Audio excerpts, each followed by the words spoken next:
Vous voulez voir à quoi ressemblent toutes mes lectures du premier trimestre de 2023 réunies? À peu près à ça. Bonjour, bonsoir, qu'importe, j'espère que vous allez tous très bien. Aujourd'hui on se retrouve dans la première partie de la vidéo de mes lectures 2023. Puisque je n'ai pas envie de refaire la même erreur que l'an dernier, j'ai décidé de vous faire 4 vidéos de toutes mes lectures à chaque trimestre. Ça m'évitera d'avoir une énorme vidéo de plus de 100 livres à faire. Et en plus comme ça vous permet de voir l'évolution de mes lectures. Dans cette première partie, on va donc s'étaler du mois de janvier à avril non compris, donc on va faire janvier, février, mars. En tout, on a 23 romans et demi si on compte celui qui a été débuté en décembre mais fini en janvier, un recueil de poèmes et un manga, ce qui nous fait environ 26 œuvres. Sans plus de blabla, commençons parce qu'il y en a quand même énormément.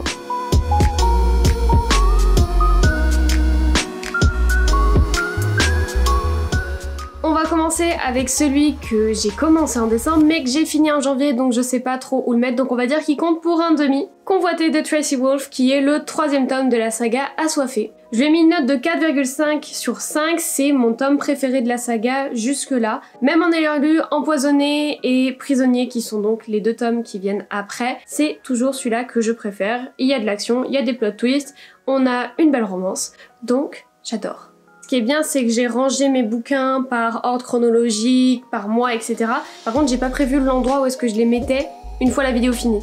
Je vais commencer une tour à côté de moi et on va voir jusqu'où elle s'élève une fois la vidéo terminée. Pour Noël, j'ai reçu le premier tome de Captive que je me suis empressée de lire.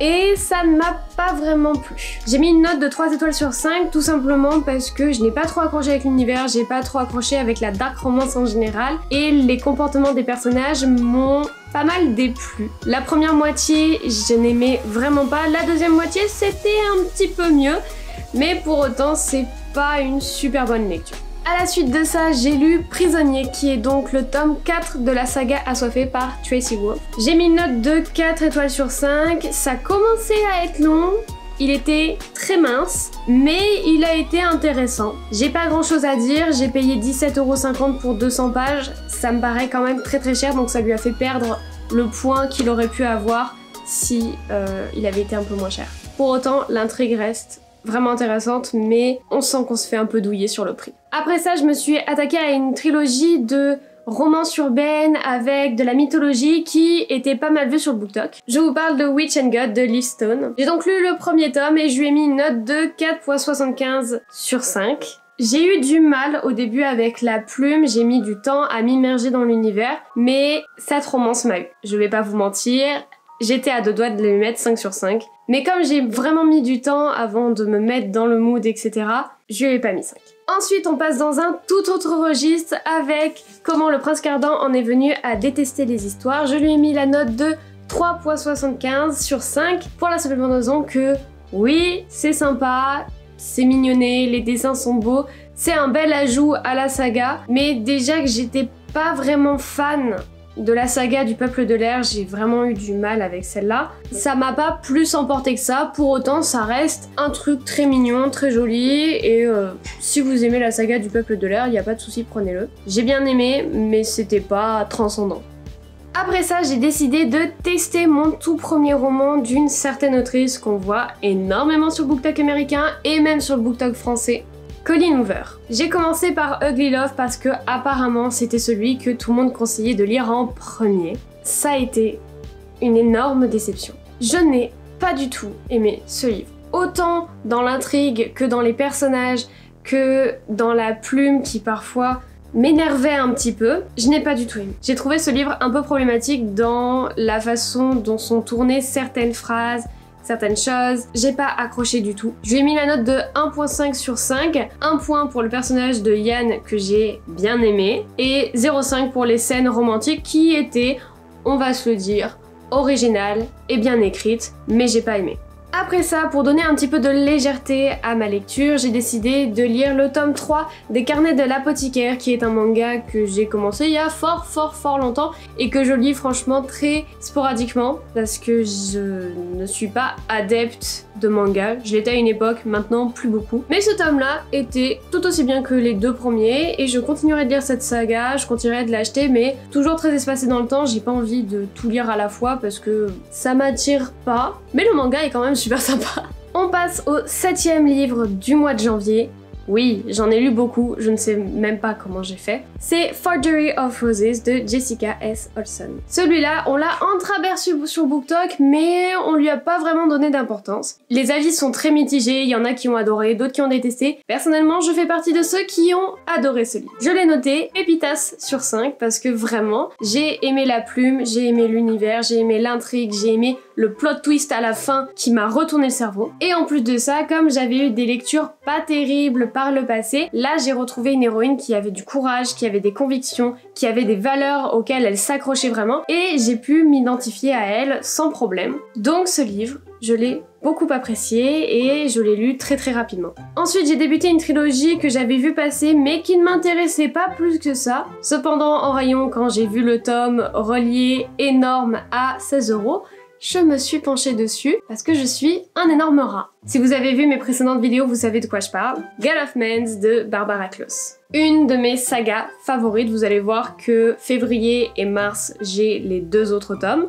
Ce tome-ci, je lui ai mis un 4.75 sur 5. Pourquoi? J'aurais pu lui mettre 5 sur 5, franchement il les mérite largement, mais le début était un petit peu long, j'ai mis un petit peu de temps avant de comprendre exactement toute l'ampleur de l'univers qui est très complexe. Mais une chose est sûre, si vous êtes fan de fantasy, de politique, d'univers qui sont hyper bien développés et des personnages qui sont fidèles à eux-mêmes, lisez-la, elle est incroyable. Ensuite, j'ai retenté l'expérience de lire un Colleen Hoover et cette fois-ci j'ai pris November 9 qui pareil était l'un de ceux qu'on recommandait le plus. C'était mieux que Ugly Love, pour autant je n'adhère toujours pas à la morale des personnages qui est franchement bancale. Il a un 2 sur 5 parce que j'ai toujours pas aimé. La plume était sympa, le texte en lui-même était fluide, mais les plot twists étaient franchement un peu prévisibles et la fin, je n'ai pas aimé. Je n'ai pas aimé et je pense que je ne relirai plus cet auteur parce que à chaque fois ces personnages me paraissent immoraux. Donc je ne lirai plus cet auteur. Après ne jamais dire jamais, peut-être qu'un jour je retenterai l'expérience encore une fois, mais pour l'instant c'est pas dans mes plans. Et ensuite 10e et dernier livre que j'ai lu en janvier, Enchantment of Raven de Margaret Rogerson. Celui-ci je lui ai mis 3 sur 5, mais franchement j'aurais peut-être dû lui mettre 2.5 sur 5. L'auteur a une plume qui est très poétique, qui est assez lourde dans ses descriptions, etc. Donc déjà, j'ai eu du mal à m'y faire, puisque je n'avais jamais lu de roman de Margaret Rogerson avant. Et en plus de ça, l'intrigue en elle-même tournait franchement un peu en rond. Il n'y avait pas vraiment de but et je pense surtout qu'il n'y avait pas assez d'enjeux pour que ça m'intéresse réellement. Donc c'était pas une super bonne lecture, je vais pas vous mentir. Moi j'aime quand les personnages ont quand même un poids dans l'univers, qu'il y a des enjeux qui sont assez importants. Là c'était pas trop le cas, voire même pas du tout. Et même si la romance était bien développée, bien amenée, ça n'a pas été ma lecture favorite. On passe maintenant au mois de février où j'ai lu 8 livres. Pour le coup, c'est principalement des énormes pavés. J'ai commencé le mois avec une lecture qui était sûre de me plaire. Gale of Mans, tome 2. Mon tome préféré de la saga, avec peut-être le 3, je dois avouer. Je lui ai mis une note de 5 sur 5. C'était un sans faute, le développement des personnages, la romance, l'univers. Tout était super bien géré, les différents points de vue étaient hyper immersifs. Un sans faute. Ce bouquin est un sans faute. Déjà on commence février sur une bonne note, parce qu'on avait terminé janvier sur une note pas terrible. Après ça, je me suis attaquée à Un pacte avec le roi elfe que j'avais entreaperçu pareil sur TikTok, mais il n'y avait pas énormément de gens qui en parlaient. Et je comprends honnêtement pourquoi, je lui ai mis une note de 3 sur 5. C'était pas si ouf. Honnêtement,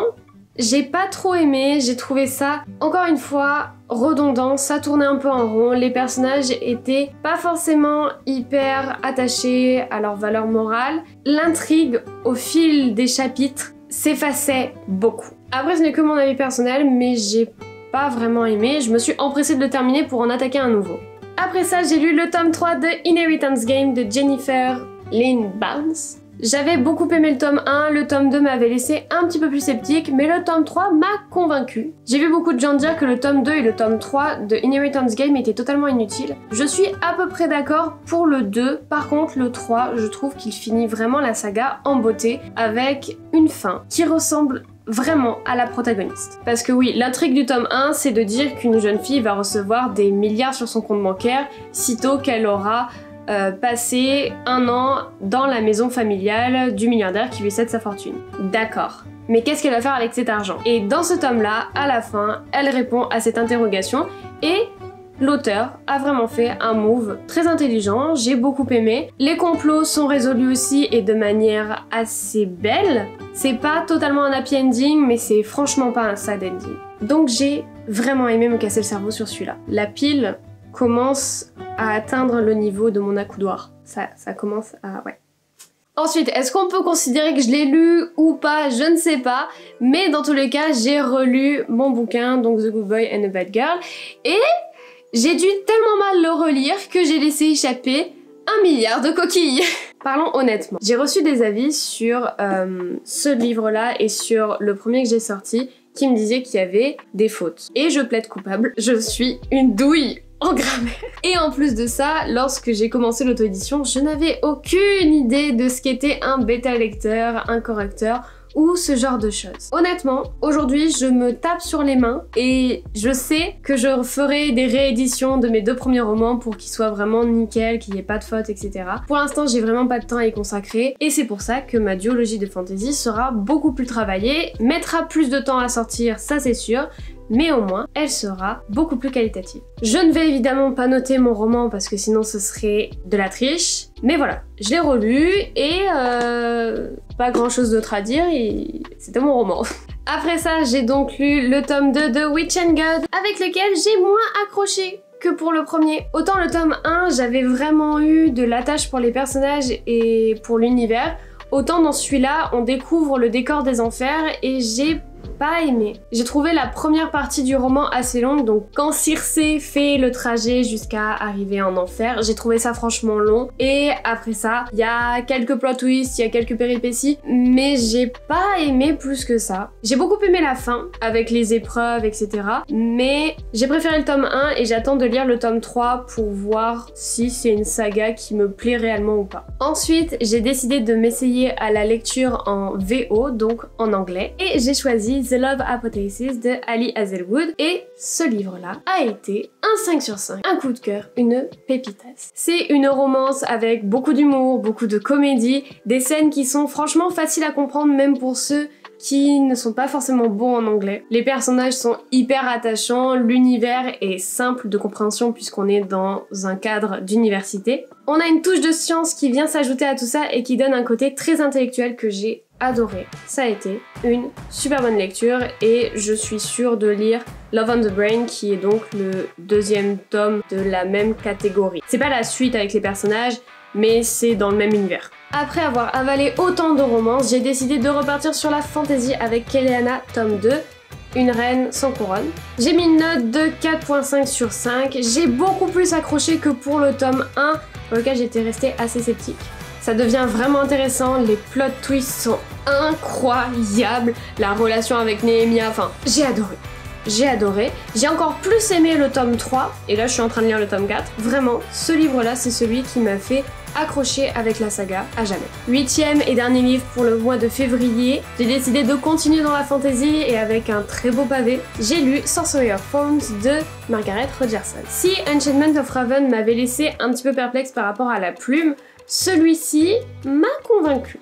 On retrouve toujours le côté très poétique, très fluide et bien garni en détails, qui personnellement me plaît et à la fois me déplaît parce que parfois ça a tendance à rallonger des scènes pour pas grand chose. Pour autant, j'ai bien aimé l'intrigue, les enjeux étaient clairs, les événements étaient précis et stratégiques et on ne s'ennuie pas. Je lui ai mis une note de 3.5 sur 5 parce que c'est toujours pas ça, j'ai encore un peu de mal, mais j'ai vraiment beaucoup plus apprécié que Enchantment of Raven. Mars, j'ai un peu moins lu, mais déjà parce que j'ai commencé avec un abandon de livres, alors que je n'ai abandonné que 1 ou 2 livres dans toute ma vie. Et c'est aussi parce que la plupart sont des énormes pavés. Donc j'en ai lu moins en quantité, mais je pense qu'en termes de pages, on doit être à peu près équivalent. J'ai commencé le mois de mars avec La passeuse de mots de Alric et Jennifer Twice, qui sont un duo d'auteurs français. Donc à la fois j'attendais des choses, à la fois j'étais pas sûre de ce à quoi je m'engageais. Et pour cause, j'ai abandonné ce livre au bout de 300 pages à peu près.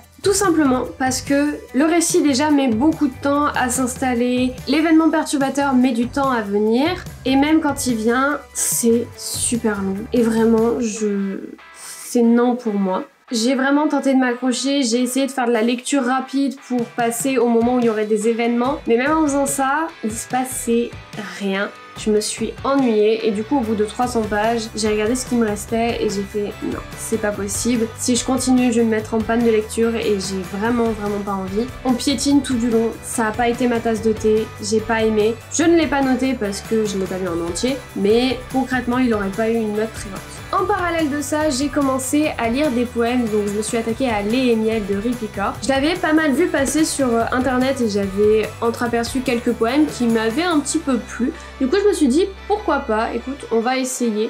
C'était le premier recueil de poèmes que j'achetais. Et dites-vous que hier même, je finissais le 3e recueil de poèmes qu'elle a écrit, qui s'appelle Homebody. Donc évidemment, ça a été une bonne lecture. Je lui ai mis une note de 4,75 sur 5, tout simplement parce que beaucoup de poèmes me parlaient. Après, il y en a certains qui n'ont pas trop résonné en moi, on va dire. Mais les sujets sont beaux, le texte est beau, la plume est belle, c'est efficace. Bref, j'ai beaucoup aimé. Après ça, je n'avais plus de livres dans ma palle. Oui, ça arrive. Et j'étais triste. Vraiment, ça a été dur. Mais du coup, j'ai décidé de relire une trilogie de fantasy que j'avais déjà lue il y a plusieurs années. J'ai donc relu le premier tome qui s'appelle Ash Princess, qui est de Laura Sebastian. C'est une trilogie qui, encore une fois, est très controversée sur internet. Il y en a qui adorent, il y en a qui détestent. Personnellement, je l'adore. Pour ce tome-là, j'ai mis une note de 4,5 sur 5.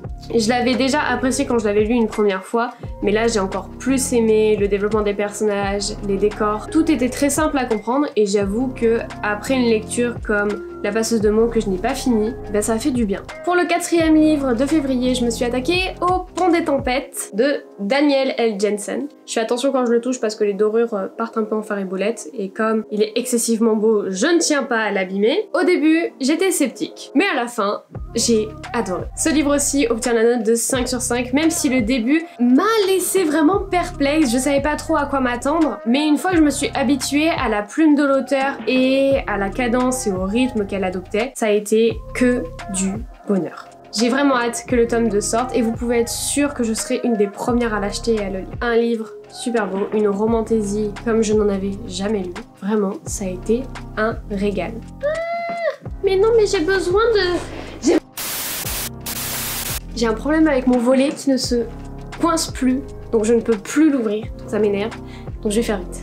Après ça, j'ai décidé de lire le 3e et dernier tome de la saga God of Mans, qui pour le coup est vraiment un beau pavé. Je l'ai beaucoup aimé, même s'il a été un peu long. Je lui ai mis la note de 3,75 sur 5, comme le premier tome. C'est une fin qui est très belle, des plot twists qui sont incroyables. Il y a du mouvement, il y a du rythme, c'est un pur bonheur à lire. Une saga incroyable. Après, je lis pas des livres aussi gros tout le temps, donc ça a été un peu tumultueux. Avant-dernier livre de mars, j'ai décidé de lire Captive tome 2, et non, je n'ai pas lu le tome 1.5, je vous vois venir. Je l'ai pas acheté parce que honnêtement, il ne m'intéresse pas. Peut-être et sûrement qu'un jour je le lirai parce qu'apparemment il est très constructif au niveau de l'histoire, mais comme déjà le premier tome de Captive m'avait pas forcément plu, j'ai pas voulu forcer. Donc j'ai décidé de lire le 2e tome et peut-être qu'un jour j'y reviendrai et je lirai le tome 1.5.